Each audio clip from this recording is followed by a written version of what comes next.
ഭൂമിയിലെ സ്വർഗം എന്ന് പറയുന്നത് പുഴകളും മലകളും പച്ചപ്പ് വിടർന്നു കിടക്കുന്ന കുന്നിൻ ചെരുവുകളുമാണ്. അത്തരത്തിലുള്ള ഒരു കുന്നിൻ ചെരുവിലേക്കാണ് നമ്മുടെ ഇന്നത്തെ യാത്ര. മറ്റൊരിടത്തേക്കുമല്ല, മൂന്നാറിലെ കുളുക്കുമല. വളരെ ട്രെൻഡിങ് ആയിട്ടുള്ള ഈ കുളുക്കുമലയിലേക്ക് മെയിനായിട്ട് ആളുകൾ വരാൻ കാരണം മൂടൽമഞ്ഞ് പൊതിഞ്ഞു കിടക്കുന്ന ഈ മലയിൽ നിന്നുള്ള സൂര്യന്റെ ഉദയവും അസ്തമയവും എൻജോയ് ചെയ്യാനാണ്. ഒപ്പം ഈ മലയിലേക്കുള്ള ഓഫ് റോഡും കൂടി ഒന്ന് എക്സ്പീരിയൻസ് ചെയ്യാനാണ് മെയിനായിട്ട് ആളുകൾ വരുന്നത്. ഞങ്ങൾ ഈ യാത്ര തുടങ്ങുന്നത് ചാലക്കുടിയിൽ നിന്നാണ്. ചാലക്കുടിയിൽ നിന്ന് സ്ട്രെയിറ്റ് ആയിട്ട് സൂര്യനിലേക്കാണെങ്കിൽ 144 കിലോമീറ്ററിനുള്ളത്. നമ്മൾ പോകുന്നത് ഈ സ്ട്രെയിറ്റ് റൂട്ടല്ല, കുറച്ച് വളഞ്ഞാണ്. പെരുമ്പാവൂര്, കോതമംഗലം, നേരിമംഗലം, അടിമാലി ചെന്ന് തിരിഞ്ഞ് കല്ലാർകുട്ടി, വെള്ളത്തൂവല്, രാജക്കാട്, രാജകുമാരി, പൂപ്പാറ, ചിന്നക്കനാല്, ഇങ്ങനെയാണ് നമ്മൾ സൂര്യനില എത്തുന്നത്. നമ്മൾ ഈ വളഞ്ഞ റൂട്ട് മെയിനായിട്ട് പിടിക്കാൻ കാരണം ആ റൂട്ടിന്റെ ഒരു ഭംഗിയും അതേപോലെ അരിക്കൊമ്പനെ പിടിച്ചുകൊണ്ടുപോയ ഗ്യാപ്പ് റോഡൊക്കെ ഒന്ന് കാണാനാണ് ഈ വഴി തന്നെ സെലക്ട് ചെയ്തത്. ഈ വഴിക്ക് വന്നു കഴിയുമ്പോൾ നമ്മൾ ആദ്യം കാണുന്ന മെയിനായിട്ടുള്ള അട്രാക്ഷൻ എന്ന് പറയുന്നത് ചീയപ്പാറ വാട്ടർഫാൾസ് ആണ്. ഈ സമയത്ത് ഇവിടെ ഒട്ടും തന്നെ വെള്ളമൊന്നുമില്ല, പക്ഷെ ജസ്റ്റ് ഒന്ന് കണ്ടപ്പോൾ ഒന്ന് നിർത്തിയെന്നുള്ളൂ. പക്ഷെ ഇവിടെ നിർത്തിയോണ്ട് നമുക്ക് വേറൊരു ഉപകാരം ഉണ്ടായി. മറ്റൊന്നല്ല, കഴിഞ്ഞ പ്രാവശ്യം മൂന്നാർ വന്ന് പോയവ നമുക്ക് മിസ്സായ ഒരു ഐറ്റം ഉണ്ടായിരുന്നു, മുളയരി പായസം. അപ്പോൾ അതൊന്ന് ടേസ്റ്റ് ചെയ്യാനായിട്ടുള്ള ചാൻസ് കിട്ടി. അങ്ങനെ ഒരു ഗ്ലാസ് മുളയരി പായസം ഞാൻ വാങ്ങി. 30 രൂപയാണ് ഒരു ഗ്ലാസിന്റെ വില. ഇത് കൂടാണ്ട് മുളയരി പാക്കറ്റായിട്ട് അവർ കൊടുക്കുന്നുണ്ട്. 500 ഗ്രാമിന്റെ ഒരു പാക്കറ്റിന് 400 രൂപയാണ് അവർ ചാർജ് ചെയ്യുന്നത്. ഇതുകൂടാതെ വേറെ ഐറ്റംസ് ഒക്കെ ആള് വിൽക്കുന്നുണ്ട്. അമ്പും വില്ലും അതേപോലെ കിളികളുടെ കൂടിന്റെ മോഡൽസ് ഒക്കെ ആള് വിൽക്കുന്നുണ്ട്. അമ്പ് കൊലച്ചിക്കണ ഫോട്ടോ ഒക്കെ എടുക്കണമെന്ന് ആഗ്രഹമുള്ളവർക്ക് അമ്പൊക്കെ ഫ്രീ ആയിട്ട് തരും, ഒരു പ്രശ്നമില്ല. അതേപോലെ അമ്പ് കൊലയ്ക്കാൻ അറിയാത്തവർക്ക് ആള് ട്രെയിനിങ് വരെ കൊടുക്കുന്നുണ്ട്. സംഗതി അല്പം മാർക്കറ്റിംഗ് പർപ്പസ് ആണെങ്കിലും നമ്മളോട് ഈ അമ്പും വില്ലൊന്നും വാങ്ങാനായിട്ടൊന്നും ആൾ പറയണില്ല. അതേപോലെ ആർക്ക് വേണമെങ്കിലും ആൾ ഫോട്ടോ ഒക്കെ ഇടാനായിട്ട് കൊടുക്കുന്നുണ്ട്. ഈ ഒരു സഹകരണം ഞാൻ വേറെ കടക്കാരിലൊന്നും അധികം കണ്ടിട്ടില്ല. അങ്ങനെ 1-2 ഫോട്ടോ ഒക്കെ എടുത്ത് പായസമൊക്കെ കുടിച്ചിരിക്കുന്ന സമയത്ത് കോമഡി സ്റ്റാർസിലെ തങ്കച്ചേട്ടനെ കാണാനുള്ള ഒരു ചാൻസ് കിട്ടി. ആള് നമുക്ക് ഒരു സെൽഫിക്കായിട്ടൊക്കെ പോസ് ചെയ്ത് തന്നായിരുന്നു. വീണ്ടും ഞാൻ യാത്ര തുടർന്നു. പോണ വഴിക്കൊക്കെ 2 സൈഡും കണ്ടറിയാം നല്ല അടിപൊളിയായിട്ടുള്ള സീനറികളാണ് കാണുന്നത്. ഇവിടെ എത്തിയപ്പോഴാണ് ഞാനൊരു സത്യം മനസ്സിലാക്കിയത്. വെറുതെ അല്ല ആളുകളൊക്കെ യാത്രകൾ ഇഷ്ടപ്പെടുന്നത്. മെയിനായിട്ട് നമ്മുടെ ഡെയിലി ലൈഫിലെ ടെൻഷനുകളൊക്കെ ഒന്ന് മാറി ഒന്ന് മൊത്തത്തിലൊന്ന് റിലാക്സ് ആവാൻ വേണ്ടി തന്നെയാണ് എല്ലാ ആളുകളും യാത്ര ചെയ്യുന്നത്. നമ്മളിപ്പോൾ വന്നുകൊണ്ടിരിക്കുന്ന ടൗൺ എന്ന് പറയുന്നത് രാജകുമാരി ടൗൺ ആണ്. അത്യാവശ്യം വലിയൊരു ടൗൺ തന്നെയാണ്. ഒരുപാട് ഷോപ്പുകളും കാര്യങ്ങളൊക്കെ കാണുന്നുണ്ട്. ഇലക്ഷൻ അടുത്ത സമയത്തുകൊണ്ട് ഒരുപാട് കൊടികളും കാര്യങ്ങളൊക്കെ കാണുന്നുണ്ട്. ഈ ടൗണിൽ കൂടെ പോയിക്കൊണ്ടിരിക്കുന്ന സമയത്ത് റൈറ്റ് സൈഡിലായിട്ട് നല്ല ഭംഗിയുള്ളൊരു പള്ളിയൊക്കെ കാണുന്നുണ്ട്. അത്യാവശ്യം കുറച്ച് ലെങ്തി ആയിട്ടുള്ള സിറ്റി തന്നെയാണിത്. നമ്മളിവിടുന്ന് കുറച്ചും കൂടി ഒന്ന് പോയി കഴിയുമ്പോൾ നല്ല ലോങ് സൈറ്റിൽ നല്ല ഭംഗിയുള്ള അടിപൊളിയായിട്ടുള്ള ഒരു ഹയർ സെക്കൻഡറി സ്കൂളും കൂടി നമുക്ക് കാണാം. മോണ്ട് ഫോർട്ട് വാലി സ്കൂളിന്റെ ഫ്രണ്ടിൽ കൂടെയാണ് നമ്മളിപ്പോൾ പോയിക്കൊണ്ടിരിക്കുന്നത്. അപ്പോൾ നമ്മുടെ ടീ എസ്റ്റേറ്റ് ഒക്കെ സ്റ്റാർട്ട് ചെയ്തിട്ടുണ്ട്. 2 സൈഡും നല്ല പച്ചപ്പൊക്കെ വിരിച്ച് കിടക്കണം. അതേപോലെ ഈ സൈഡിൽ കൂടെ ഡ്രൈവ് ചെയ്യാനും ഒരു പ്രത്യേക ഫീൽ തന്നെയാണ്. പിന്നെ ഈ ഡ്രൈവിങ്ങിന്റെ ഫുൾ ത്രോട്ട് നമുക്ക് കിട്ടണമെങ്കിൽ വിൻഡൊക്കെ താത്തിട്ട് വേണം ഡ്രൈവ് ചെയ്യാനായിട്ട്. പിന്നെ നമ്മളീ പോണ സമയത്ത് അതിന്റെ സമയം കൂടി ഒന്ന് കൺസിഡർ ചെയ്യണം. നമ്മളിപ്പോൾ പോണത് ഫെബ്രുവരി മാസമാണ്. അതുകൊണ്ട് തന്നെ അത്യാവശ്യം നല്ലൊരു ക്ലൈമറ്റ് തന്നെയാണ് നമുക്ക് ഇവിടെ ഫീൽ ചെയ്യണത്. നമ്മളീ പോണ സമയത്ത് 2 സൈഡിലായിട്ട് ഏലൊക്കെ കാണുന്നുണ്ട്. അതേപോലെ കുറെ സ്പൈസസ് ഷോപ്പൊക്കെ നമുക്ക് കാണാം. ഏകദേശം ഉച്ചയായി തുടങ്ങിയിട്ടുണ്ടെങ്കിലും നമുക്ക് ചൂടിൻ്റെതായ ഒരു ഫീലിംഗ് ഒന്നും നമുക്ക് കിട്ടണില്ല. അപ്പോൾ നമ്മൾ ഇവിടുന്ന് വരണ സമയത്ത് ആനയുണ്ടെന്നുള്ള ബോർഡൊക്കെ വെച്ചിട്ടുണ്ട്. പകല് സാധാരണ ആനയൊന്നും വരാറില്ല, എന്നാലും നമ്മൾ സൂക്ഷിച്ച് ഡ്രൈവ് ചെയ്യാം. നമ്മൾ പൂപ്പാറ ചെന്നിട്ട് ലെഫ്റ്റ് എടുത്തിട്ടാണ് ഇപ്പോൾ പോയിക്കൊണ്ടിരിക്കുന്നത്. നമ്മൾ പോണ സമയത്ത് ആനേനെ കണ്ടില്ലെങ്കിലും കുറച്ച് പശുക്കളൊക്കെ കാണുന്നുണ്ട്. അപ്പോൾ നമ്മൾ ഡ്രൈവ് ചെയ്യുന്ന സമയത്ത് അതൊക്കെ ഒന്ന് നോക്കി ഡ്രൈവ് ചെയ്യാം. ഇങ്ങനെ നമ്മൾ പോയി വന്നെത്തുന്നത് അടിപൊളിയായിട്ടുള്ള ഒരു വ്യൂ പോയിന്റിലേക്കാണ്, ആനരങ്കൽ വ്യൂ പോയിന്റ്. അപ്പം നമുക്ക് വണ്ടിക്കൊന്ന് സൈഡാക്കി നോക്കാം. ഇങ്ങോട്ടേക്ക് നടന്നു വരുന്ന സമയത്ത് അടിപൊളി ഒരു വ്യൂ തന്നെയാണ്. നിങ്ങൾ കണ്ടു നോക്കിയേ, ഈ അടിഭാഗമൊക്കെ എന്താ വ്യൂ. അതേപോലെ ഡ്രൈവ് ചെയ്ത് വരുമ്പോൾ നിങ്ങൾക്ക് എന്തെങ്കിലും ടയർനെസ് ഒക്കെ ഉണ്ടെങ്കിൽ ഇവിടെ വന്ന് ഒരു 10 മിനിറ്റ് ഇരിക്കാം. നല്ലൊരു ബ്രീസൊക്കെ ഉണ്ട്. നല്ലൊരു സീനറി തന്നെയാണ് ഇവിടെ വന്ന് കാണാനായിട്ട്. പക്ഷേ ഇവിടെ വന്നു കഴിഞ്ഞപ്പോൾ ചിലൊരു കാര്യങ്ങൾ കണ്ടു കഴിഞ്ഞപ്പോൾ വളരെ മോശമായിട്ട് തോന്നി. ഇവിടെ കുറച്ച് മാലിന്യമൊക്കെ നമുക്ക് തള്ളിയിട്ടെന്ന് വെച്ച് കഴിഞ്ഞാൽ നമ്മൾ കഴിച്ചിട്ടും അതുപോലെ കുടിച്ചിട്ടുള്ള സാധനങ്ങളുടെ വേസ്റ്റാണ് നമ്മളിങ്ങനെ ഇട്ടിട്ടുള്ളത്. അത് കണ്ടപ്പോൾ വളരെ വൾഗറായിട്ട് തോന്നി. പറ്റുമെങ്കിൽ അതൊക്കെ ഒന്ന് ഒഴിവാക്കാം.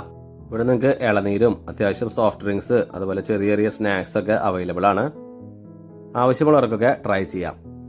അല്പസമയം നമ്മളിവിടെ സ്പെൻഡ് ചെയ്തിട്ടുണ്ടായിരുന്നു. അപ്പോൾ നമുക്ക് വീണ്ടും യാത്ര തുടരാം. നമുക്കിവിടെ കുറച്ച് അങ്ങോട്ടും ഇങ്ങോട്ടൊക്കെ പോയി കഴിഞ്ഞാൽ അത്യാവശ്യം പെട്രോൾ പമ്പൊക്കെ അവൈലബിൾ ആണ്. എന്നാലും നമ്മൾ വരണ സമയത്ത് ഒരു ഫുൾ ടാങ്ക് ഒക്കെ അടിച്ച് വരുന്നത് വളരെ നല്ലതാണ്. മെയിൻ പ്രോബ്ലം എന്ന് വെച്ച് കഴിഞ്ഞാൽ ഒരു പെട്രോൾ പമ്പിൽ നിന്ന് അടുത്ത പെട്രോൾ പമ്പിലേക്ക് പോണ ആ ഒരു ഗ്യാപ്പ് ഉണ്ടല്ലോ, അവിടെ ഒരുപാട് മലയും കുന്നൊക്കെ ഉണ്ട്. അപ്പോൾ അതിൻ്റെ ഡിസ്റ്റൻസ് വളരെ കൂടുതലായിരിക്കും. അപ്പോൾ ഏറ്റവും നല്ലത് ഫുൾ ടാങ്ക് അടിച്ച് വരുന്നത് തന്നെയാണ്. അപ്പോൾ നമ്മൾ വീണ്ടും ഡ്രൈവ് ചെയ്ത് തുടങ്ങിയ ഈ റൂട്ട് കാണാനും അതുപോലെ ഡ്രൈവ് ചെയ്യാനൊക്കെ നല്ലൊരു സുഖം തന്നെയുണ്ട്. നമ്മൾ ഈ റൂട്ടിൽ കൂടെ പോയിക്കൊണ്ടിരിക്കുന്ന സമയത്ത് തമിഴ്നാട്ടിലൊരു KSRTC ബസ് കൂടി കാണാം. അധികം തിരക്കൊന്നുമില്ല, പകുതി ആളുകളേ ഉള്ളൂ. പിന്നെ ഇതിൽ കൂടെ മെയിനായിട്ട് പോയിക്കൊണ്ടിരിക്കുമ്പോൾ എന്താ പറയുക, ഓരോരോ വ്യൂ പോയിന്റുകളുണ്ട്. മെയിനായിട്ടുള്ള വ്യൂ പോയിന്റുകളിലൊക്കെ കുറേ ഷോപ്പുകളും കാര്യങ്ങളൊക്കെ കാണാം. അതല്ലാണ്ട് തന്നെ ഓരോരോ ഏരിയകൾ നമുക്ക് നിർത്തി കഴിഞ്ഞാൽ തന്നെ അടിപൊളിയായിട്ടുള്ള ഫോട്ടോസ് എടുക്കാനും എന്താ പറയുക ഒരു രക്ഷയില്ല. നമ്മൾ പോയിക്കൊണ്ടിരിക്കുന്ന സമയത്ത് നല്ലൊരു വ്യൂ പോയിന്റ് കണ്ടപ്പോൾ ഒന്ന് നിർത്തിയായിരുന്നു. മുമ്പ് കണ്ട ആനരങ്കൽ പോലെ തന്നെ അടിപൊളി ഒരു വ്യൂ പോയിന്റ് തന്നെയാണ് ഇവിടെ. ശരിക്കും സീനറിയും കാര്യങ്ങളൊക്കെ കാണുമ്പോൾ നമ്മൾ സ്വിറ്റ്സർലൻഡിൽ വന്ന പോലെയാണ് എനിക്ക് ഫീൽ ചെയ്യണത്. ഈ സീനറിയും അതിൻ്റെ ബാക്ക്ഗ്രൗണ്ടൊക്കെ കാണുമ്പോൾ എന്താ പറയുക, നമുക്ക് പ്രകൃതിയോട് നന്ദി പറയാതിരിക്കാൻ പറ്റില്ല. കാരണം അത്ര നല്ല ദൃശ്യാനുഭവമാണ് നമുക്കായിട്ട് ഒരുക്കിയിട്ടുള്ളത്. നമ്മളിവിടെ 10 മിനിറ്റ് ടൈം സ്പെൻഡ് ചെയ്തായിരുന്നു. നമുക്കിനി വീണ്ടും യാത്ര തുടരാം. ഇങ്ങനെയുള്ള വ്യൂ പോയിന്റ് ഒക്കെ കാണുമ്പോൾ നമ്മൾ പെട്ടെന്ന് വണ്ടിയൊക്കെ ബ്രേക്ക് ചെയ്യുന്ന സമയത്ത് എപ്പോഴും വളവിലൊന്നും കൊണ്ട് പാർക്ക് ചെയ്യരുത്. കുറച്ച് ലെങ്ത് ആയിട്ടുള്ള റൂട്ടിൽ വേണം പാർക്ക് ചെയ്യാനായിട്ട്. അല്ലെങ്കിൽ പിന്നെ നമ്മൾ ഇവിടുന്ന് എടുക്കുന്ന സമയത്ത് ബാക്കിൽ നിന്നുള്ള വണ്ടികളൊക്കെ കാണാനായിട്ട് കുറച്ച് ബുദ്ധിമുട്ടുണ്ടാവും. അപ്പോൾ അതൊരു ഡേഞ്ചർ ആയിട്ടുള്ള അവസ്ഥയിലേക്ക് മാറാനുള്ള ചാൻസ് ഉണ്ട്. നമ്മളിങ്ങനെ പോയിക്കൊണ്ടിരിക്കുന്ന സമയത്ത് സ്ട്രെയിറ്റ് ആയിട്ടുള്ള ആ മലയൊക്കെ ഒന്ന് ശ്രദ്ധിച്ച് നോക്കൂ. എന്താ ഭംഗി, ഒരു രക്ഷയില്ല അത് കാണാനായിട്ട്. അപ്പോൾ നമ്മൾ യാത്ര തുടർന്ന് എത്തുന്നത് ഒരു ഡൈവേർഷനിലേക്കാണ്.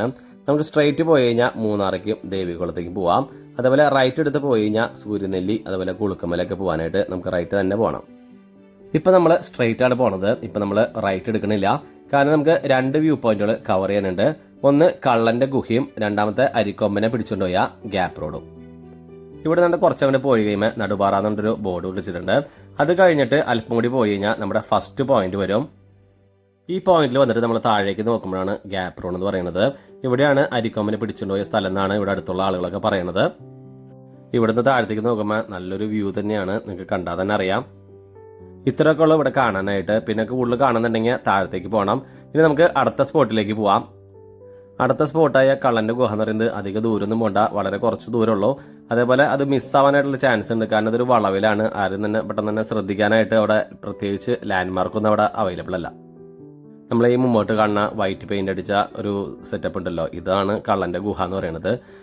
എന്താ പറയുക, ചെറിയ പടവുകളും കാര്യങ്ങളൊക്കെ വെച്ചിട്ട് ചെറിയൊരു സെറ്റപ്പാണുള്ളൂ. നമുക്ക് പെട്ടെന്നൊന്നും അത് ഐഡന്റിഫൈ ചെയ്യാൻ പറ്റില്ല. അപ്പം നമുക്ക് കള്ളൻ്റെ ഗുഹയിലേക്ക് ഒന്ന് കയറി നോക്കാം. ഏകദേശം നല്ല ഉച്ച സമയമായിട്ടുണ്ട്. പുറത്തൊക്കെ നല്ല ലൈറ്റ് ഉണ്ട്. ഇതിൻ്റെ ഉള്ളിലേക്ക് കയറുമ്പോൾ കുറച്ച് ഡാർക്കായിട്ടാണ് ഇരിക്കണേ. ഇതിൻ്റെ ഉള്ളിലേക്ക് കയറാനായിട്ട് കറക്റ്റ് ഒരാളുടെ ഗ്യാപ്പേ ഉള്ളൂ.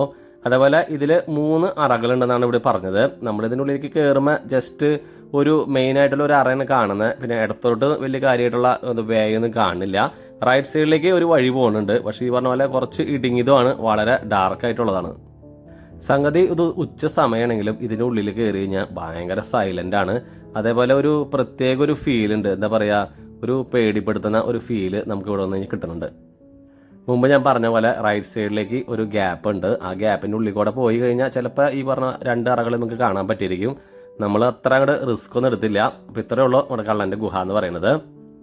കൊള്ളക്കാരൻ തങ്കയ്യ. അപ്പോൾ ആളുടെ ഒരു സെറ്റപ്പ് നമ്മൾ നോക്കി കഴിഞ്ഞാൽ കായംകുളം കൊച്ചിനിടെ അതേ ഒരു സെറ്റപ്പ് തന്നെയാണ്. പണക്കാരിൽ നിന്ന് പണവും മറ്റും കാര്യങ്ങളൊക്കെ മോഷ്ടിച്ച് പാവങ്ങൾക്ക് വിതരണം ചെയ്യുക. അതാണ് ആളുടെ മെയിൻ പരിപാടി.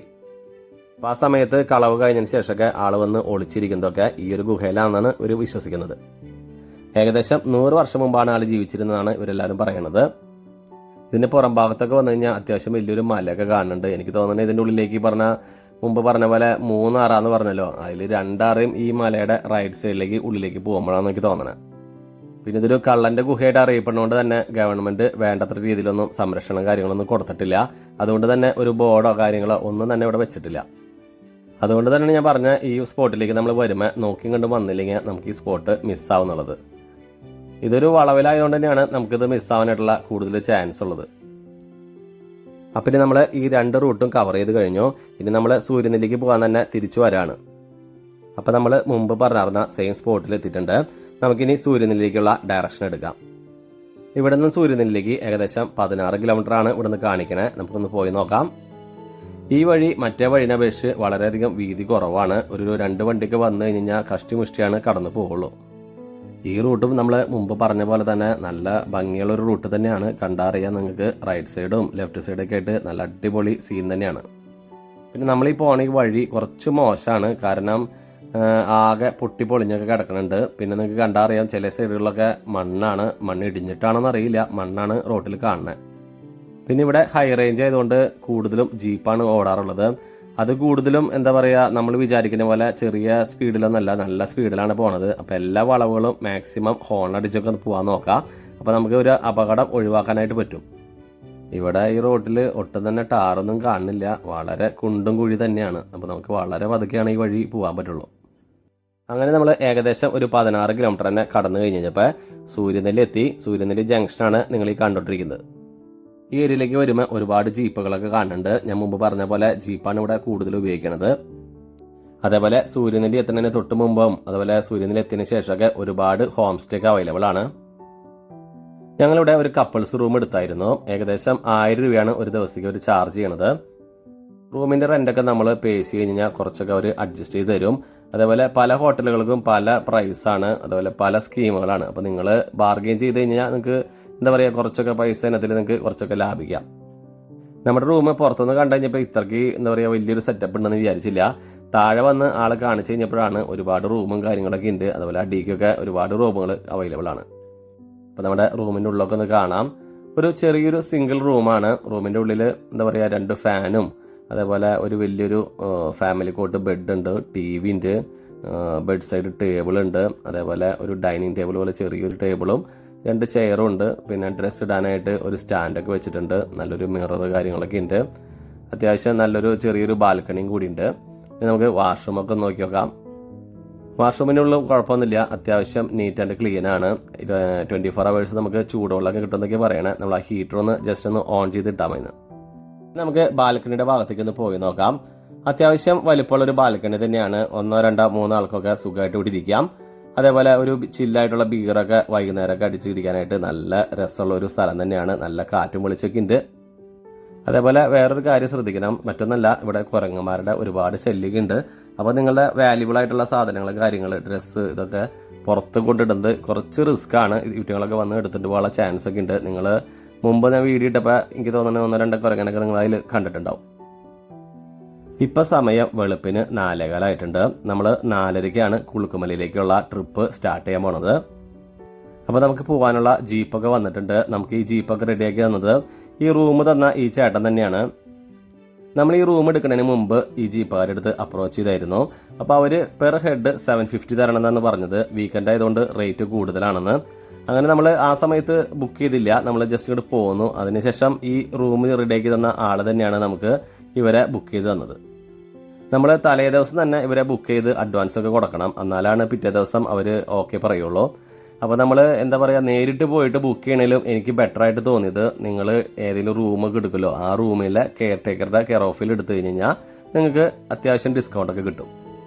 അതേപോലെ നിങ്ങളുടെ കെയർ ടേക്കറിൻ്റെ ത്രൂ ബുക്ക് ചെയ്ത് കഴിഞ്ഞാൽ നിങ്ങൾക്ക് വേറൊരു ഉപകാരം കൂടി ഉണ്ട്. ഈ ജീപ്പ് നിങ്ങൾ എവിടെയാണോ സ്റ്റേ എടുത്തിട്ടുള്ളത് അവിടേക്ക് വരും. അല്ലെങ്കിൽ പിന്നെ ജീപ്പ് കിടക്കണ അതേ സ്പോട്ടിലേക്ക് നിങ്ങൾ നിങ്ങളുടെ വണ്ടിക്ക് കൊണ്ടുപോകേണ്ടി വരും. അതേപോലെ ഈ ജീപ്പിൽ കറക്റ്റ് ആളെ കൊണ്ടുപോകുള്ളൂ, കുത്തി നിറച്ചൊന്നും കൊണ്ടുപോകില്ല. കാരണം നമ്മളെ പോണ റൂട്ട് കുറച്ച് റിസ്ക് ഉള്ള റൂട്ടാണ്. അതുകൊണ്ടാണ് അവർ കറക്റ്റായിട്ടുള്ള ആളുകൾ എടുത്ത് പോണത്. അപ്പോൾ നമ്മുടെ നല്ല എക്സൈറ്റഡ് ആയിട്ടുള്ള കുളുക്കുമലയിലേക്കുള്ള റൂട്ട് സ്റ്റാർട്ട് ചെയ്തിട്ടുണ്ട്. ഇവിടെയൊന്നും ഓഫ് റോഡ് ആയിട്ടില്ല, കുറച്ചുകൊണ്ട് പോയി കഴിഞ്ഞാലാണ് ഓഫ് റോഡ്. എന്തോ ഭാഗ്യത്തിന് ഫ്രണ്ടിൽ സീറ്റ് കിട്ടി. അപ്പോൾ നമ്മുടെ പ്രിയതമ ബാക്കിലിരിക്കണേ. പക്ഷേ നമ്മൾ ഫ്രണ്ടിലിരുന്ന് പോകുമ്പോൾ ഒരു പ്രത്യേക ഒരു ഫീല് നമുക്ക് കിട്ടും. പല ലൊക്കേഷനായിട്ടുള്ള ഈ ജീപ്പുകളൊക്കെ ആളുകൾ എടുത്ത് എല്ലാ ജീപ്പുകളും കൂടി ഒരുമിച്ച് കയറണ ഒരു സ്പോട്ട് ഉണ്ട്. ആ സ്പോട്ടിലേക്കാണ് വരുന്നത്. വെളുപ്പിന് 4:30 ആണെങ്കിലും അതുപോലെ ഫെബ്രുവരി മാസമാണെങ്കിലും അത്യാവശ്യം നല്ല തണുപ്പൊക്കെ ഫീൽ ചെയ്യുന്നുണ്ട്. ഞാൻ മുമ്പ് പറഞ്ഞ പോലെ ജീപ്പുകളുടെ ഒരു സമ്മേളനം തന്നെയാണ്. കാരണം എല്ലാ ജീപ്പുകളും ഏകദേശം ഒരേ സമയത്ത് തന്നെയാണ് ഒരുമിച്ച് മത്സരിച്ച് കുളുക്കുമലയിലേക്ക് കയറി പോകുന്നത്. തലേ ദിവസം നമ്മൾ ഈ റൂട്ടിലേക്കൊക്കെ ഒന്ന് വന്നായിരുന്നു, പക്ഷെ ഇത്ര നമ്മൾ ജീപ്പൊന്നും കണ്ടില്ല. ഇന്ന് വെളുപ്പിനാണ് എന്തോരം ജീപ്പാ, ഒരു രക്ഷയില്ല. നമ്മുടെ ജീപ്പിൽ നമ്മളെ കൂടാണ്ട് ഒരു തമിഴ് ഫാമിലി കൂടി ഉണ്ടായിരുന്നു. അതുകൂടാണ്ട് 2 ബാച്ചിലേഴ്സാണ്, അവരാണ് പുറകിലുണ്ടായിരുന്നത്. അപ്പോൾ നമ്മുടെ എക്സൈറ്റ്മെൻ്റ് ഒക്കെ കൂടി വരികയാണ്. കുളുക്കുമലയിലേക്കുള്ള ഒരു റൂട്ടൊക്കെ നമ്മൾ സ്റ്റാർട്ട് ചെയ്ത് തുടങ്ങി. അപ്പോൾ നമ്മൾ ഈ റൂട്ട് സ്റ്റാർട്ട് ചെയ്യുമ്പോൾ കുറച്ച് ടാറിങ് കാണുന്നുണ്ട്. പക്ഷെ കുറച്ച് കഴിഞ്ഞ് കഴിഞ്ഞാൽ ഫുള്ളായിട്ട് ഓഫ് റോഡ് പോലെയാവും. അതേപോലെ നമ്മൾ ഇതിൻ്റെ ഉള്ളിലിരിക്കുമ്പോൾ നന്നായിട്ട് കെയർ ചെയ്തുകൊണ്ട് ഇരിക്കാനായിട്ട്, കാരണം ഭയങ്കര ജർക്കിംഗ് ആണ്. അപ്പോൾ നമ്മുടെ കയ്യിൽ എന്തെങ്കിലും മൊബൈലോ ക്യാമറയോ അങ്ങനെ എന്തെങ്കിലും ഡിവൈസ് ഒക്കെ ഉണ്ടെങ്കിൽ അത് പുറത്തേക്ക് പോകാനുള്ള ചാൻസ് ഉണ്ട്. അപ്പോൾ ഒന്ന് ശ്രദ്ധിക്കുക. ഇവിടെ ഈ കുളുക്കുമല കയറുന്ന സമയത്ത് ജീപ്പുകൾ തമ്മിൽ ഒരു മത്സരം തന്നെയാണ്. നിങ്ങൾക്ക് റൈറ്റ് സൈഡിൽ കൂടെ കാണാം ഒരു ജീപ്പ് നമ്മളെ ഓവർടേക്ക് ചെയ്ത് പോകുന്നത്. അതേപോലെ തന്നെ ഈ ജീപ്പും എല്ലാ ജീപ്പുകളും അങ്ങോട്ടും ഇങ്ങോട്ടും മത്സരിച്ച് തന്നെയാണ് കുളുക്കുമല കയറുന്നത്. അപ്പോൾ അതുകൊണ്ട് തന്നെയാണ് ഞാൻ പറഞ്ഞ സേഫ്റ്റിയുടെ ഭാഗമായിട്ട് നന്നായിട്ട് പിടിച്ച് നല്ല കെയർ ചെയ്ത് വേണം ജീപ്പിലിരിക്കാനായിട്ട്. അങ്ങനെ ഡ്രൈവർകാരനും ഒട്ടും തന്നെ മോശമല്ല, അവനും ഓവർടേക്ക് ചെയ്ത് അത്യാവശ്യം സ്പീഡൊക്കെ എടുത്ത് പോകുന്നുണ്ട്. അതേപോലെ ഒരു സർപ്രൈസിങ് ആയിട്ടുള്ളൊരു കാര്യമുണ്ട്. കാരണം എന്ന് വെച്ച് കഴിഞ്ഞാൽ നമ്മൾ തലേ ദിവസം വന്നപ്പോൾ ജീപ്പ് ഡയറക്റ്റ് ബുക്ക് ചെയ്യാനായിട്ട് പോയിട്ടുണ്ടായിരുന്നു. അപ്പോൾ ഒരാളെ കണ്ട് നമ്മൾ ഏകദേശം സംസാരിച്ച് എല്ലാം സെറ്റാക്കിയതാണ്. പക്ഷേ ആൾ 750 കുറയ്ക്കില്ല എന്ന് പറഞ്ഞുകൊണ്ടാണ് നമ്മൾ ആളുടെ അടുത്ത് ഏൽപ്പിക്കാൻ. അങ്ങനെ നമ്മൾ പിന്നെ ആളെ എടുത്ത് പിന്നെ ഒന്നും മൈൻഡ് ചെയ്തില്ല, നമ്മൾ തിരിച്ചു പോന്നു. അങ്ങനെ റൂമൊക്കെ എടുത്ത് റൂമുകാരെ ത്രൂ നമ്മൾ ബുക്ക് ചെയ്തു. ലാസ്റ്റ് വന്ന് നമ്മൾ ഈ കയറി ജീപ്പുകാരുണ്ടല്ലോ, അതേ ആളോട് തന്നെയാണ് തലേ ദിവസം നമ്മൾ ബാർഗെയിൻ ചെയ്തത്. കുളുക്കുമല കയറാനായിട്ട് പോകുമ്പോൾ തന്നെ നമുക്ക് ലെഫ്റ്റ് സൈഡിൽ ചെറിയൊരു കപ്പേള പോലെ കാണാം. ഒരു മാതാവിൻ്റെ കപ്പേളയാണ്. ഇവിടെ നിന്ന് അങ്ങോട്ട് ഫുള്ളായിട്ട് ഓഫ് റോഡ് തന്നെയാണ്, നിങ്ങൾക്ക് കണ്ടറിയാം. ഇനി ഇവിടെ നിന്ന് അങ്ങോട്ട് ഒട്ടും തന്നെ റോഡോ കാര്യങ്ങളൊന്നും ഇല്ല. ഇവിടെ നിന്ന് അങ്ങോട്ട് റോഡല്ല, മെയിനായിട്ട് കോൺക്രീറ്റ് പോലെ എന്തൊക്കെയാണ് ചെയ്തിട്ടുള്ളത്. പക്ഷെ എല്ലാം പോയിട്ടുണ്ട്. ഒട്ടും തന്നെ ഒരു എന്താ പറയുക, ഭയങ്കര റഫാണ്. നമ്മുടെ ജീപ്പുകൾ മാത്രമേ ഈ റൂട്ടിൽ പോവുള്ളൂ. നമ്മളീ പോയിക്കൊണ്ടിരിക്കുന്ന റൂട്ട് എന്ന് പറയുന്നത് ഒരു വല്ലാത്ത റൂട്ട് തന്നെയാണ്. നിങ്ങൾക്ക് കണ്ടറിയാം എത്ര റിസ്ക് ആണെന്ന്. നിങ്ങൾ നോക്കിയേ, ഇവിടെ ഒട്ടും തന്നെ റോഡോ കാര്യങ്ങളോ ഒന്നുമില്ല. എന്താ പറയുക, ഒരു മല തന്നെയാണ് ഇങ്ങനെ ജീപ്പ് കയറി പോണത്. ജീപ്പിൻ്റെ ഒരു വാല്യൂ മനസ്സിലാവണത് ഈ ഒരു സ്പോട്ടിൽ വരുമ്പോഴാണ്. ഓഫ് റോഡ് യാത്രയ്ക്ക് ഇഷ്ടപ്പെടുന്ന ആളുകൾക്ക് ഇതൊരു അടിപൊളി ഒരു അഡ്വഞ്ചർ റൂട്ട് തന്നെയാണ്. അത് എന്തായാലും ജീപ്പ് മാത്രമേ ഇങ്ങോട്ട് പോവുള്ളൂ. അപ്പോൾ പിന്നെ നമുക്ക് ആ ഒരു അഡ്വഞ്ചർ റൂട്ട് എന്തായാലും നമുക്ക് എൻജോയ് ചെയ്യാൻ പറ്റും. പിന്നെ ഒരു എടുത്തു പറയേണ്ട ഒരു കാര്യം എന്ന് വെച്ച് കഴിഞ്ഞാൽ കൂടുതലും ജീപ്പ് ഡ്രൈവർമാർ ഇവിടെ തമിഴന്മാരാണ്. മലയാളികൾ വളരെ കുറവാണ്. മലയാളികൾ ഇല്ലയെന്നല്ല, ഉണ്ട്, പക്ഷെ വളരെ കുറവാണ്. അതുകൊണ്ട് തന്നെ ഒരു ജീപ്പിൽ ഡപ്പാകുത്ത സോങ്ങൊക്കെ നല്ല അടിപൊളി സൗണ്ടിലൊക്കെ വെച്ച് നല്ല അടിച്ചു പൊളിച്ചാണ് കയറുന്നത്. അപ്പോൾ നമുക്ക് ഒട്ടും തന്നെ മുഷിവൊന്നും തോന്നില്ല. എനിക്ക് ഫ്രണ്ട് സീറ്റ് കിട്ടിയോണ്ടാണ് എന്താ പറയുക, ഈ ഫ്രണ്ടിൽ ആ വ്യൂ ഒക്കെ മെയിനായിട്ട് എടുക്കാൻ പറ്റണത്. ബാക്ക് സൈഡിലൊക്കെ ഇരുന്ന് കഴിഞ്ഞാൽ ഇത്ര ക്ലിയർ ആയിട്ടൊന്നും നമുക്ക് വ്യൂ തരാൻ പറ്റില്ല. കുളുക്കുമല സമുദ്രനിരപ്പിന് ഏകദേശം 7000 ഫീറ്റ് ഹൈറ്റിലാണുള്ളത്. അപ്പോൾ ആ ഒരു ഏരിയയിലേക്ക് എത്തുമ്പോൾ നല്ല തണുപ്പുണ്ടാവുമെന്നാണ് ഞാൻ പ്രതീക്ഷിക്കുന്നത്. നമ്മൾ ഈ റൂട്ടിൽ കുറച്ച് കിലോമീറ്ററായി പോരണേ, അത്യാവശ്യം സമയമൊക്കെ ആയിട്ടുണ്ട്. നമ്മുടെ താഴത്തേക്ക് നോക്കി കഴിഞ്ഞാൽ കാണാം കുറേ ജീപ്പുകൾ വരിയായിട്ട് ഇങ്ങനെ വന്നുകൊണ്ടിരിക്കുകയാണ്. അങ്ങനെ നമ്മുടെ കുളുക്കുമലയുടെ ലൊക്കേഷൻ എത്തി. അപ്പോൾ നമ്മുടെ ജീപ്പൊക്കെ ഒരു സ്ഥലത്ത് പാർക്ക് ചെയ്തിട്ടുണ്ട്. അപ്പോൾ അവിടെ നമുക്കിനി നടന്നു പോകണം. കുറച്ച് ദൂരം നമുക്ക് ഇവിടുന്ന് നടക്കാനുണ്ട്. 1-2 ആൾക്കോ നടക്കാവുന്ന ഒരു വീതിയിലാണ് ഈ ഒരു വഴിയുള്ളത്. അപ്പോൾ നമ്മൾ ആ റൂട്ടിൽ കൂടെ പോവാണ്. 2 സൈഡും നല്ല കോടമഞ്ഞ് വന്ന് നല്ല ഫീലുണ്ട്, നല്ല കിടാന്ന് പറയുന്നുണ്ട്. പിന്നെ ഈ റൂട്ട് നമ്മൾ മെയിനായിട്ട് പോകുമ്പോൾ നമ്മുടെ കയ്യിൽ ഒരു ലൈറ്റോ കാര്യങ്ങളൊക്കെ വേണം. കാരണം പബ്ലിക്കായിട്ടുള്ള ലൈറ്റ് കാര്യങ്ങളൊന്നും ഇവിടെ അവൈലബിൾ അല്ല. പിന്നെ നമ്മൾ ഈ ഏതാണ് നമ്മുടെ നടപ്പാത, ആ നടപ്പാത ഇവിടെ തന്നെ കറക്റ്റായിട്ട് തന്നെ പോവുക. അപ്പുറത്തേക്ക് ഇപ്പുറത്തേക്ക് നമ്മൾ വീഴാനായിട്ട് പാടില്ല. കാരണം 2 സൈഡും അഗാധമായ ഗർത്തൊക്കെ ഉണ്ട്. നമുക്ക് ഈ സമയത്ത് ഇരുട്ടായതുകൊണ്ടാണ് നമ്മളൊന്നും കാണാത്തത്. പകൽ വെളിച്ചത്തിന് നല്ല ക്ലിയർ ആയിട്ട് നമുക്ക് കാണാൻ പറ്റും. ഈ ഒരു സ്പോട്ടിലേക്ക് വരുന്ന ആളുകളൊക്കെ അത്യാവശ്യം നല്ല ഒരു സ്പോർട്സ് ഷൂ തന്നെ വെയർ ചെയ്യാൻ നോക്കുക. കാരണം മെയിനായിട്ട് സ്ലിപ്പാവില്ല, അതേപോലെ തണുപ്പിനൊക്കെ വളരെ നല്ലതാണ്. അങ്ങനെ നമ്മൾ ഏകദേശം ഒരു 1-2 കിലോമീറ്റർ ഇങ്ങനെ നടന്ന് മുകളിലെത്തി കഴിഞ്ഞപ്പോൾ നമ്മുടെ സ്പോട്ടായിട്ടുണ്ട്. ഇവിടെ ഒരുപാട് ആളുകൾ സൺറൈസ് കാണാനായിട്ട് കാത്തു നിൽക്കുന്നുണ്ട്. ഇനി ഇവിടെ നിന്ന് അങ്ങോട്ട് സൺറൈസിനായിട്ടുള്ള കാത്തിരിപ്പാണ്. എല്ലാവരും വളരെ ക്ഷമയോടെ തന്നെയാണ് കാത്തു നിൽക്കണേ. എന്താണെന്നറിയില്ല, ഈ ഒരു സ്പോട്ടിൽ വന്നപ്പോൾ നല്ല കാറ്റുണ്ട്, നല്ല മഞ്ഞൊക്കെ ഇങ്ങനെ അടിക്കുന്നുണ്ട്, കിടാന്ന് പറയുന്നുണ്ട്. വെളുത്തുകൊണ്ടിരിക്കുന്ന ഈ സമയത്ത് കോടമഞ്ഞും കാറ്റൊക്കെ ആയിട്ട് നന്നായിട്ട് ഇങ്ങനെ അടിച്ചു കയറി ഇങ്ങനെ വരുന്നുണ്ട്. നല്ല തണുപ്പിൻ്റെയൊക്കെ അടിപൊളി ഒരു ഫീലുണ്ട്. ഷൂ പോലെ തന്നെ ഒരു സെക്ടറും കൂടി കരുതുന്നത് വളരെ നല്ലതാണ്. നമുക്ക് തൊണ്ടവേദനയോ അങ്ങനെ എന്തെങ്കിലും പ്രശ്നങ്ങളുള്ള ആളുകൾക്കൊക്കെ സെക്ടർ ഉണ്ടെങ്കിൽ വളരെ ഉപകാരമാണ്. ഇവിടെ എല്ലാവരും വളരെ ക്ഷമയോടെ തന്നെയാണ് സൺറൈസിനായിട്ട് കാത്തു നിൽക്കുന്നത്. ഇപ്പോൾ ഏകദേശം 5:30 ആയിട്ടുണ്ട്. 5:40 ഇന്ന് സൺറൈസ്. ഏകദേശം ആകാശത്ത് ചെറിയൊരു വെളിച്ചമൊക്കെ വന്ന് തുടങ്ങിയിട്ടുണ്ട്. എനിക്ക് തോന്നുന്നു ഏതാനും നിമിഷങ്ങൾക്കുള്ളിൽ സൺറൈസ് തുടങ്ങും. നമ്മൾ നിൽക്കണ ഈ ഏരിയയിൽ ഫ്രണ്ടിലായിട്ട് തന്നെ കുറച്ച് പുല്ലും ചെറിയൊരു കാട് പോലെയൊക്കെ കാണുന്നുണ്ട്. പക്ഷേ അവിടെ നിന്ന് അങ്ങോട്ട് അഗാധമായ ഗർത്തം തന്നെയാണ്. നമുക്ക് ഈ സമയത്ത് വെളിച്ചൊന്നും ഇല്ലാത്തതുകൊണ്ടൊന്നും ഫീൽ ചെയ്യണില്ല എന്നുള്ളൂ. നമ്മുടെ ബാക്ക് സൈഡിലൊക്കെ നല്ല കോടൊക്കെ വന്ന് നല്ല അടിപൊളിയായിട്ട് സെറ്റായിട്ട് നിൽക്കുന്നുണ്ട്. കണ്ടാൽ തന്നെ അറിയാം. ലൈഫിൽ ഒരു ചാൻസ് ഒക്കെ കിട്ടുന്ന സമയത്ത് എന്തായാലും മസ്റ്റായിട്ട് നിങ്ങൾ പോയി കാണണം. കാരണം നമുക്ക് ലൈഫിൽ ഈ വക കാര്യങ്ങളൊക്കെയാണ് ഒരു മെമ്മറൈസ് ആയിട്ട് നിൽക്കുള്ളൂ. അപ്പോൾ എല്ലാവരും മാക്സിമം യൂട്ടിലൈസ് ചെയ്യാനായിട്ട് നോക്കാം. ഇപ്പോഴത്തെ കാലത്ത് എല്ലാവരും ഈ വക കാര്യങ്ങൾക്കൊക്കെ ഒരുപാട് സമയവും കാര്യങ്ങളൊക്കെ കണ്ടെത്തുന്നുണ്ട്. നിങ്ങൾക്കത് കണ്ടാൽ തന്നെ അറിയാം എത്ര തിരക്ക് തന്നെയാണ് ഈ ഒരു സ്പോട്ടിലുള്ളത്. അത്യാവശ്യം കുറച്ചും കൂടി വെളിച്ചമൊക്കെ വന്നു തുടങ്ങിയിട്ടുണ്ട്. ഏകദേശം സൂര്യൻ റെഡി ആയിട്ടുണ്ട് പൊന്തി വരാനായിട്ട്. അപ്പോൾ ആഴിയിൽ നിന്ന് പൊന്താനായിട്ട് ഇനി ഒട്ടും തന്നെ വൈകില്ല എന്നാണ് പ്രതീക്ഷിക്കുന്നത്. ഈ സമയത്ത് നമ്മൾ അപ്പുറത്തുള്ള മലയൊക്കെ ചെറുതായിട്ടൊക്കെ ഒന്ന് കാണാം. ഇപ്പോൾ നമ്മൾ കോടൊക്കെ കണ്ടമാനം മുകളിലേക്ക് തള്ളി കയറി വരുന്നുണ്ട്. നമ്മൾ ആദ്യം നിന്നിരുന്ന സ്പോട്ടിൽ നിന്ന് കുറച്ചൊന്ന് മാറി നിന്നു. കാരണം അവിടെ ഒരു മരത്തിൻ്റെ ഒരു പോർഷൻ ഉണ്ടായിരുന്നല്ലോ. അപ്പോൾ അത് ഫുള്ളായിട്ട് വരുമ്പോൾ നമുക്ക് കുറച്ച് കവർ ചെയ്യാനായിട്ട് ബുദ്ധിമുട്ടുണ്ട്. അപ്പോൾ നമ്മൾ കുറച്ചൊന്ന് ഇങ്ങോട്ട് നീങ്ങി നിന്നു. കുറച്ച് നീങ്ങി നിൽക്കണമെങ്കിൽ വളരെ ബുദ്ധിമുട്ടാണ്. കാരണം ഒരുപാട് ആളുകൾ അപ്പുറത്തപ്പുറത്തൊക്കെ സ്ഥലം പിടിച്ചിങ്ങനെ കാത്തു നിൽക്കുകയാണ്. മുമ്പ് പറഞ്ഞ പോലെ തന്നെ കോടമഞ്ഞ് മൊത്തത്തിൽ കവർ ചെയ്തുകൊണ്ടിരിക്കുകയാണ്.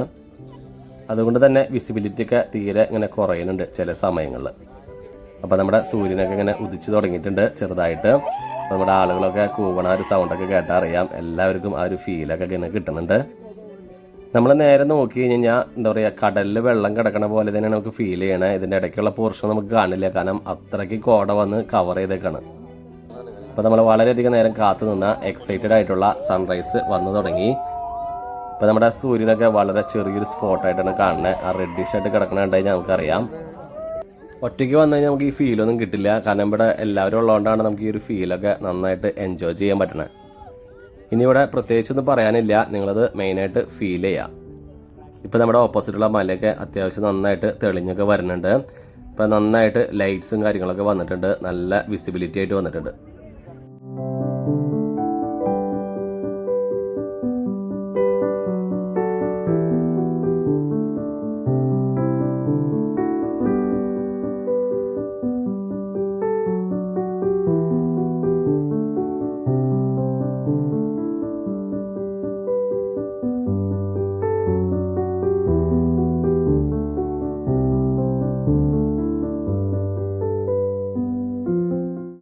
വീണ്ടും നമ്മൾ മുമ്പ് പറഞ്ഞ പോലെ തന്നെ മൂടൽമഞ്ഞിൻ്റെ ഒരു അപഭ്രംശം വന്നു തുടങ്ങിയിട്ടുണ്ട്. ഇത്ര ഭംഗിയുള്ള ഒരു സൺറൈസ് ഞാൻ അടുത്ത കാലത്തൊന്നും കണ്ടിട്ടില്ല. അപ്പോൾ നിങ്ങൾക്ക് സൺറൈസും കാര്യങ്ങളൊക്കെ ഇഷ്ടപ്പെടുന്ന ആളുകൾക്കൊക്കെ എന്തായാലും ഒരു പ്രാവശ്യമെങ്കിലും കുളുക്കുമലൊക്കെ ഒന്ന് എക്സ്പ്ലോർ ചെയ്ത് നോക്കാം. വളരെ നല്ലൊരു അനുഭവം തന്നെയാണ്. എന്തായാലും നിങ്ങൾക്ക് പൈസയൊക്കെ മുതലാവും. സൺറൈസ് കാണാനായിട്ട് നമ്മൾ എന്തായാലും തലേദിവസം റൂമൊക്കെ എടുത്ത് വെളുപ്പിന് ഇതേപോലെ ഒന്ന് വരേണ്ട വരും. പക്ഷേ നിങ്ങൾ വൺ ഡേ ട്രിപ്പൊക്കെയാണ് വരണമെന്നുണ്ടെങ്കിൽ സൺസെറ്റ് കാണുന്നതായിരിക്കും ബെറ്റർ. അതും ഇതേപോലെ തന്നെ നല്ല ഭംഗിയുള്ള ഫീൽ തന്നെയാണ്. സംഗതി നമ്മുടെ വീട്ടിലിരുന്ന് നമ്മളെന്നും കാണുന്ന ആൾ തന്നെയാണ് ഈ സൂര്യൻ. പക്ഷേ ഇങ്ങനെയുള്ള ഓരോ സ്പോട്ടുകൾ വന്നു കഴിയുമ്പോഴാണ് അതിൻ്റെ ഒരു ഭംഗിയും ആ ഒരു എന്താ പറയുക ഒരു ഫീലിംഗ് ഒക്കെ നമുക്ക് മെയിനായിട്ട് കിട്ടണത്. ഇത്തരത്തരം നല്ല കോടയും കാര്യങ്ങളൊക്കെ ആയിരുന്നു. ഇപ്പോൾ നമ്മുടെ കോടയൊക്കെ മെയിനായിട്ട് പോയി തുടങ്ങി. ഇപ്പോൾ നല്ല വെളിച്ചം കാര്യങ്ങളൊക്കെ ആയിട്ടുണ്ട്. ഇപ്പോൾ സൂര്യൻ്റെ ഒരു എന്താ പറയുക നല്ല തീവ്രതയൊക്കെ കൂടി കൂടി ഇങ്ങനെ വന്നുകൊണ്ടിരിക്കുക. നമ്മൾ കാണാനായിട്ട് നിന്ന അതിൻ്റെ ഏരിയയുടെ അപ്പുറത്തൊക്കെ ആയിട്ട് ഒരുപാട് ആളുകൾ വെയിറ്റ് ചെയ്യുന്നുണ്ട്. ഇപ്പോഴാണ് ഈ വെളിച്ചം വരുമ്പോഴാണ് നമ്മൾ എല്ലാവരും ഒന്ന് നേരിട്ട് കാണുന്നത്. ഇത്ര നേരം നമ്മുടെ കൂടെ ഉണ്ടായിരുന്ന കോടമഞ്ഞും കാര്യങ്ങളൊക്കെ പോയി. അത്യാവശ്യം സൂര്യനൊക്കെ നല്ല എന്താ പറയുക നല്ല ചൂടൊക്കെ ആയി തുടങ്ങിയിട്ടുണ്ട്. നമുക്കിനി ഇവിടുന്ന് വൈൻഡപ്പ് ചെയ്യാം. ഇവിടുന്ന് ചുറ്റും നോക്കി കഴിഞ്ഞാൽ നമുക്ക് എന്താ പറയുക ഈ പ്രകൃതി ഭംഗിയൊക്കെ നന്നായിട്ട് ഫീൽ ചെയ്യാൻ പറ്റും. കാരണം ഇപ്പോൾ വെളിച്ചം വന്നപ്പോൾ നമുക്ക് എല്ലാ സ്പോട്ടും നല്ല പളങ്ക് പോലെ നമുക്ക് കാണാൻ പറ്റുന്നുണ്ട്. ഞാൻ മുമ്പ് പറഞ്ഞ പോലെ നമ്മൾ വന്ന റൂട്ടിൻ്റെ രണ്ട് സൈഡും കൊക്ക പോലെ തന്നെയാണ്. അതുകൊണ്ട് നമ്മൾ രണ്ട് സൈഡും പോണ സമയത്ത് നന്നായിട്ട് നോക്കാം. കാരണം അങ്ങോട്ടും ഇങ്ങോട്ടൊക്കെ വീണ് കഴിഞ്ഞ് കഴിഞ്ഞാൽ അപകടങ്ങളൊക്കെ ഉണ്ടാവാനുള്ള ചാൻസ് കൂടുതലാണ്. നിങ്ങൾ നേരെ കാണുന്നതാണ് മീശപ്പുലിമല. അവിടേക്കും ഒരുപാട് ആളുകളൊക്കെ പോകുന്നുണ്ട്. ഇതേപോലെ തന്നെ അതും നല്ല ഹൈറ്റിലാണ്. ഏകദേശം ഒരു 9000 ഫീറ്റാണ് അതിൻ്റെ ഹൈറ്റ് പറയണത്. ആ മലയുടെ മുകളിലും ഒരുപാട് ആളുകളൊക്കെ വന്ന് നിൽക്കുന്നുണ്ട്. അപ്പോൾ അവിടെയും ഇതേപോലെ തന്നെ നല്ലൊരു സ്പോട്ട് തന്നെയാണ്. അടുത്ത പ്രാവശ്യം അങ്ങോട്ട് പോകാനാണ് നമ്മൾ പ്ലാൻ ചെയ്യുന്നത്. ഏകദേശം എല്ലാവരും പോയി തുടങ്ങുന്ന സമയമായിട്ടുണ്ട്. അപ്പോൾ നമ്മുടെ ജീപ്പിൻ്റെ അടുത്തേക്ക് തന്നെ നമുക്ക് നടന്നെത്താം. നമ്മൾ ഈ നടന്നു വരുന്നതിൻ്റെ സൈഡിലായിട്ടൊക്കെ കമ്പിവേലിയിട്ട പറമ്പുകളും കാണാം. അതൊക്കെ പ്രൈവറ്റ് ആയിട്ടുള്ളതാണ്. അപ്പോൾ നമ്മൾ നടന്ന് നമ്മുടെ ജീപ്പുകളൊക്കെ പാർക്ക് ചെയ്തിരുന്ന സ്ഥലത്തൊക്കെ എത്തിയിട്ടുണ്ട്. ഇനി നമ്മുടെ ജീപ്പ് എവിടെയാണെന്ന് കണ്ടുപിടിക്കണം. അതൊരു ടാസ്ക് തന്നെയാണ്. അങ്ങനെ നമ്മൾ വന്നായിരുന്ന ജീപ്പൊക്കെ കണ്ടുപിടിച്ചു. അങ്ങനെ ജീപ്പിലൊക്കെ കയറി നമ്മളിനി ഇവിടുന്ന് അങ്ങോട്ട് തിരിച്ചു പോവുകയാണ്. ഏകദേശം എല്ലാ ജീപ്പും റിട്ടേൺ പോകുന്നതും ഒരുമിച്ച് തന്നെയാണ്. അങ്ങനെയുമല്ല നമ്മൾ കുറച്ച് ബുദ്ധിമുട്ടി തന്നെ ഇറങ്ങി വരുമ്പോഴാണ് നമ്മൾ സ്പടികം ഒരു ലോറി കണ്ടത്. ഈ ലോറി കാണുമ്പോൾ നമുക്കൊരു പ്രത്യേക ഫീലാണ്. മറ്റൊന്നല്ല, ഇങ്ങനത്തെ ലോറികളൊക്കെ നമുക്ക് കാണാൻ പോലും കിട്ടാണ്ടായി തുടങ്ങി.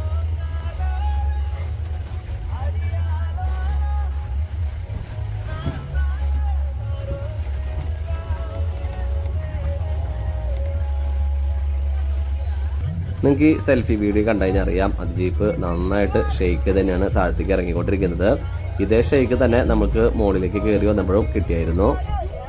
ഈ ജീപ്പ് ഇങ്ങനെ പോകണ കാണുമ്പോൾ തന്നെ നമ്മൾ പേടിച്ചു പോകും. കാരണം ഇതിൻ്റെ നെറ്റും ബോൾട്ടൊക്കെ ഇളകി പോകുമെന്നുള്ള ഒരു ഫീല് നമുക്കുണ്ടാവും. അത്ര ഷേക്ക് തന്നെയാണ് നമ്മുടെ ഈ ജീപ്പൊക്കെ പോയിക്കൊണ്ടിരിക്കുന്നത്. നമ്മൾ വന്നാർന്ന റൂട്ട് തന്നെയാണ്. കാരണം നമ്മൾ ഇങ്ങോട്ട് വന്നപ്പോൾ നല്ല ഇരുട്ടായതുകൊണ്ട് ഇതിൻ്റെ ഭംഗിയും കാര്യങ്ങളും നമുക്ക് ആസ്വദിക്കാൻ പറ്റിയില്ല. ഈ സമയത്ത് നിങ്ങൾക്ക് കണ്ടറിയാം എന്ത് മനോഹരമായിട്ടാണ് ഈ സ്ഥലങ്ങളൊക്കെ ഇവിടെ കിടക്കണമെന്നുള്ളത്. ഇത്തരം നല്ല ഭംഗിയുള്ള മലകളുടെയും കുന്നുകളുടെയും ഇടയിൽ കൂടെയുള്ള ഇതേപോലൊരു യാത്രകളൊക്കെ മിസ് ചെയ്യുക എന്ന് പറയുന്നത് ജീവിതത്തിൽ തന്നെ വലിയൊരു നഷ്ടബോധമായിട്ടാണ് എനിക്ക് തോന്നുന്നത്. നമ്മുടെ ജീപ്പിൽ പാട്ടൊക്കെ വെച്ച് നല്ല പെടച്ച് തന്നെയാണ് പോണത്. കാരണം ഇങ്ങനൊരു പാട്ടിൻ്റെ ഒരു ആവേശത്തിലും കൂടിയാണ് ഈ ഡ്രൈവർമാർ ഒട്ടും മടുപ്പ് കൂടാതെ തന്നെ ഈ റൂട്ടൊക്കെ എന്നും പോയിക്കൊണ്ടിരിക്കുന്നത്.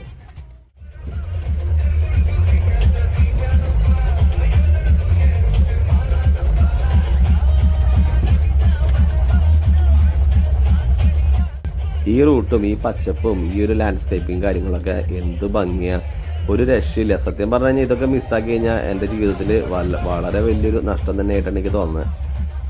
ഞാൻ ഈ വീഡിയോസൊക്കെ എടുത്തത് മൊബൈൽ ഉപയോഗിച്ച് തന്നെയാണ്. പക്ഷേ മൊബൈലിന് അത്യാവശ്യം ചെറിയൊരു ഹോൾഡർ ഉള്ളതുകൊണ്ട് കയ്യിൽ നിന്നും വീണ് പോകാതെ രക്ഷപ്പെട്ടു. അല്പസമയം കൂടി ട്രാവൽ ചെയ്ത് കഴിഞ്ഞപ്പോൾ ഞങ്ങളുടെ പഴയ റൂമൊക്കെ എത്തി. അങ്ങനെ അവിടെ നിന്ന് ഒരു 10-11 മണിയായപ്പോൾ നമ്മൾ റൂമൊക്കെ വെക്കേറ്റ് ചെയ്ത് ഇറങ്ങി. അതിനുശേഷം മൂന്നാറിലേക്ക് പോണ വഴിക്ക് നല്ലൊരു ലൊക്കേഷൻ കണ്ടപ്പോൾ അത്യാവശ്യം ഫോട്ടോസും വീഡിയോസും എടുക്കാനായിട്ട് വണ്ടി ഒന്ന് സൈഡാക്കിയതാണ്. ഈ ഏരിയ ഒന്നും എന്താ പറയുക, ഒരു രക്ഷയില്ല. ഫുള്ളായിട്ട് ടീ എസ്റ്റേറ്റും കാര്യങ്ങളും തന്നെയാണ്.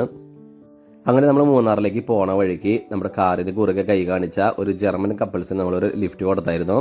അവരാണ് നിങ്ങൾ ഈ കാണുന്നത്. അവർ നമ്മുടെ കൂടെ മൂന്നാർ വരെ വരുന്നുണ്ട്. അതേപോലെ നമ്മുടെ ഫോട്ടോസൊക്കെ എടുത്തുന്നത് അവർ തന്നെയാണ്. അപ്പോൾ നമ്മുടെ കുളുക്കുമല കഴിഞ്ഞ് മൂന്നാറിലേക്ക് പോണ ലൊക്കേഷനിലെ ഈ ബ്യൂട്ടിഫുള്ളായ സ്ഥലം കണ്ടിട്ട് ജസ്റ്റ് ഒന്ന് എന്താ പറയുക, കുറച്ച് നേരം ഒന്ന് ടൈമൊക്കെ സ്പെൻഡ് ചെയ്തിട്ട് വീണ്ടും നമ്മൾ യാത്ര തുടരാണ്. ഈ മൂന്നാറിലേക്കുള്ള ഈ വഴിയൊക്കെ നല്ല മനോഹരമാണ്. അതേപോലെ നല്ല ഫിനിഷിങ്ങിലൊക്കെയാണ് കിടക്കണത്. ടാറിങ്ങും കാര്യങ്ങളൊക്കെ എല്ലാം അടിപൊളിയാണ്. അതേപോലെ മുന്നോട്ട് വരുമ്പോൾ കുറച്ച് കഴിയുമ്പോൾ നമുക്കൊരു ടോളും കൂടി കാണാം. ടോൾ ഇപ്പോൾ നമ്മൾ പൈസ ഒന്നും പിരിക്കുന്നില്ല. കുറച്ച് കഴിയുമ്പോൾ എന്തായാലും പൈസ പിരിക്കാനുള്ള ചാൻസ് ഉണ്ട്.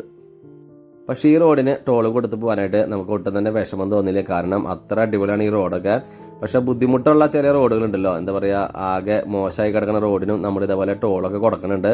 പേരൊന്നും ഞാൻ അടുത്ത് പറയണില്ല. അതൊക്കെ കാണാൻ സത്യം പറഞ്ഞു കഴിഞ്ഞാൽ ഭയങ്കര വിഷമം തന്നെയാണ്. അപ്പോൾ നമ്മൾ പോയി കുറച്ചുകൂടി കഴിഞ്ഞപ്പോൾ മൂന്നാറിലേക്ക് 7 കിലോമീറ്റർ എന്ന് പറഞ്ഞ ഒരു ബോർഡൊക്കെ വെച്ചിട്ടുണ്ട്. അപ്പോൾ നമ്മൾ വീണ്ടും അവിടെ നിങ്ങളുടെ യാത്ര തുടരാണ്.